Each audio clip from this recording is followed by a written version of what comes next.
안녕하세요. 전업 투자하는 아짐의 전투주부입니다. 원래는 가계부에 관한 이야기를 이미 녹음해둔 상태인데 시장 꼬라지를 보고는 너무 어이가 없고 암울해져서 급히 주제를 바꿨습니다. 시황 분석은 수많은 전문가들의 영역이니까 저는 그저 푸념이나 해볼까 합니다. 7월 내내 롤러코스피가 이어지더니 월말에 기어이 역사적인 하락이 나왔습니다. 아니 이럴 수가 있나 싶을 정도로 정상이 아닌 시장이에요. 원래 주식으로 벌어둔 돈은 진작에 사라졌습니다. 그동안 보낸 시간이 부정당한 것 같아 허탈하고 화가 납니다. 현금 비중을 늘려두었음에도 참 힘드네요. 언젠가 이런 때가 올 거라 예상은 했지만 그게 지금일 줄이야. 게다가 이렇게 정도가 심할 줄이야. 폭염에 폭락에 아주 폭력적인 7월입니다. 큰 하락을 견딜 수 있고 긴 회복 시간을 기다릴 배짱이 있다면 좋은 종목은 손절 따위 안 해도 됩니다. 저는 그렇게 못합니다. 일부 트레이딩 종목들을 거래해야 되기 때문에 시장을 보기 싫어도 봐야 합니다. 너무 우울해서 게리 무어의 Still Got the Blues를 들었습니다. 레스폴도 울고 나도 울었다. 제 MBTI는 INTP이고 남편은 ISFP인데요. 하락장에서는 저보다 남편이 심적으로 더 많이 힘들어합니다. 저도 힘들지만 대응을 하는 편이고 멘탈 관리할 수 있을 만큼만 사고 팝니다. 고통이 클 때는 내 감정 그릇 크기만큼 손절합니다. 달리 말하면 손절은 언제나 어렵다는 뜻이에요. 원칙을 갖고 그대로 실행하려고는 하지만 늘 감정이 발목을 잡습니다. 남편에게도 냉정한 사람이라는 소리를 듣는 제가 투자에서는 피가 끓나 봅니다. 남의 투자를 공부해서 직접 투자를 시도하고 경험하다 보면 나만의 원칙이 생기기 마련인데요. 내 원칙을 갖고 실행하는 게 중요한 이유는 남들 말이 다 맞지도 않을 뿐더러 좋은 투자법을 알려줘도 개개인이 다 다르게 적용하기 때문입니다. 결국 속된 말로 내 꼴리는 대로 투자하게 됩니다. 그러니 결국 나 스스로 원칙을 세우는 수밖에요. 단 원칙이 섰으면 실천해야 합니다. 원칙을 세워도 실천하기 쉽지 않은 게 투자 시장입니다. 그만큼 시장은 사람의 심리를 움직이는 곳이니 안전벨트 꽉 매야 합니다. 저는 가계부의 평가 금액을 기록하고 투자 손익을 확정짓는 작업을 한 달에 한 번씩 합니다. 이제 월말입니다. 그날이 다가옵니다. 이번 달에도 돈을 잃었습니다. 그걸 기록으로 확정지어야 하다니 가슴이 찢어집니다. T에게도 심장은 있습니다. 저는 집중 투자할 능력이 안 되기 때문에 분산 투자를 하면서 시기마다 비중을 조절하고 있는데요. 현재 제가 관리하고 있는 저희 부부의 자산은 이렇습니다. 국내 개별주, 미국 개별주, 코스피 지수 ETF, 국내 테마 ETF, 해외 지수 ETF, 해외 테마 ETF, 국내 채권, 미국 채권, 금현물, 은현물, 비트코인, 이더리움. 이 상품들 중에서 대표 지수 ETF와 금현물은 장기 투자용입니다. 하락장에서도 매도하지 않거나 소액만 팝니다. 인버스 같은 숏 투자는 하지 않습니다. 문제는 개별 종목과 테마 ETF였죠. 아무리 우량한 기업이라도 시장이 때리면 얻어맞는 수밖에 도리가 없기 때문에 하락세에 접어들면 어깨쯤에서 분할 익절하거나 손절합니다. 7월 들어서 분할 매도하느라고 보유 현금이 많이 늘기는 했습니다. 그럼에도 불구하고 타격이 심각하네요.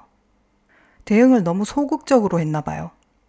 작년부터 시작된 화려한 상승세에 취해 있었던 겁니다. 병 속의 먹이를 손에 가득 쥔 탓에 손이 병 주둥이에 걸려 꺼낼 수 없는데도 먹이를 놓지 못하는 원숭이가 되었습니다. 막판에 레버리지 ETF를 매수하는 바람에 거기서 손실률이 컸지만 지금의 이 피바다를 보자니 저는 그래도 빠르게 정리한 편이네요. 레버리지 상품은 왜 항상 상승장 끝 무렵이 되어서야 사야겠다는 생각이 드는 걸까요? 살 거면 쌀 때 진작 살 것이지. 에휴.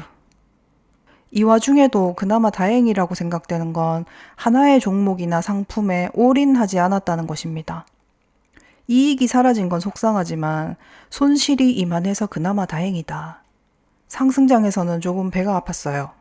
남들이 2배, 3배씩 수익을 자랑할 때 나는 주식으로 겨우 3, 40% 벌었을까? 2023년부터 비트코인을 분할 매수하며 지금까지 투자 중입니다. 4년 주기의 사이클이 있다는 걸 요즘은 모르는 사람이 없죠. 사이클에 따르면 26년은 하락장이 맞고 매수를 시작하던 23년에도 그 사실을 알고 있었습니다.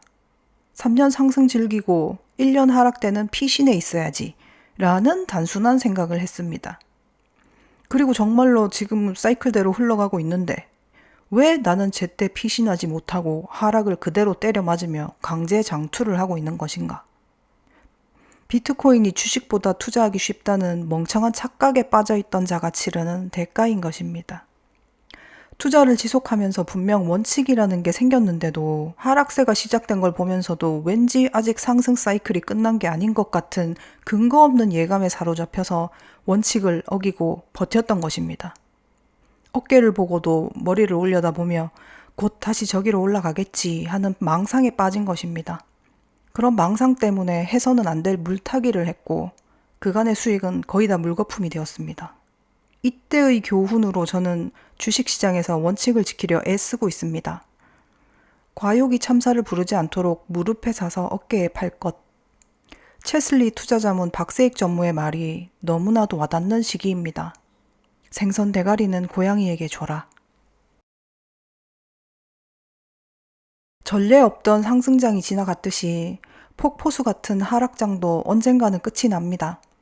언제 그랬냐는 듯이 상승장은 다시 찾아오고 그때쯤이면 많은 이들이 시장을 떠나 있을 겁니다. 시장에서 배운 것이 있다면 시장에서 써먹어야 하지 않겠습니까? 배우기만 하고 썩히는 건 아깝잖아요. 저는 계속 시장에 남아 있을 겁니다. 시간이라는 무기를 많이 가진 사람일수록 시장에서 떠나지 마세요. 무기가 많은데 전장에서 후퇴할 이유가 있나요? 그런 면에서는 20대가 참 부럽습니다. 저도 남은 시간 동안 오래 투자를 지속하겠지만 20대라면 40대보다 애를 좀 덜 써도 그들의 40대가 지금의 저 같은 사람과는 결과가 다를 테니까요. 저의 20대는 오로지 생존만이 하루하루 삶의 명분이었기 때문에 돈과 투자에 무지했었습니다. 대출금리 7%가 싼 건지 비싼 건지 개념도 없던 시절이었습니다. 알려주는 어른이 아무도 없었습니다. 어른 탓이 아니라 스스로 알아보려고 하지 않은 제 탓이 가장 크겠죠. 40 언저리에 본격적인 투자를 시작한 늦은 출발. 그러나 서두르지 않을 겁니다. 시장이 주는 만큼만 겸손하게 받으며 끝까지 시장에 남아 있을 겁니다. 이 영상을 시청하시는 분들 중에 이번 하락으로 마음고생을 하고 계신 분이 있다면 제가 뭘 어떻게 해드릴 수는 없고 그저 잠시만 시장을 잊고 지내시는 것도 고통을 줄이는 방법이라는 말씀을 드리고 싶네요. 손절은 어렵고 만회는 하고 싶죠. 하지만 대세 하락장에서는 아무리 좋은 종목도 쉽게 올라가질 못합니다. 그러니 매수도 매도도 모두 멈춰보세요. 상처의 딱지를 자꾸 손으로 건드리면 흉터만 크게 남습니다. 자연스럽게 아물 수 있도록 가만히 지켜보거나 한동안 안 보고 있는 게 어떨까요? 이미 크게 벌어진 상처에는 시간이 가장 좋은 붕대입니다. 저의 이 조촐한 방을 찾아와 주신 분들, 댓글 남겨주신 분들, 좋아요 눌러주신 분들, 구독해주신 분들, 진심으로 감사합니다. 기대 없이 있다가 갑자기 많은 분들이 찾아와 주셔서 깜짝 놀랐습니다. 더 좋은 내용을 전해야겠다는 책임감이 마구 샘솟는 요 며칠이었습니다.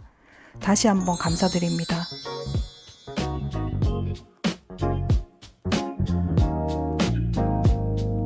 시청해주셔서 감사합니다.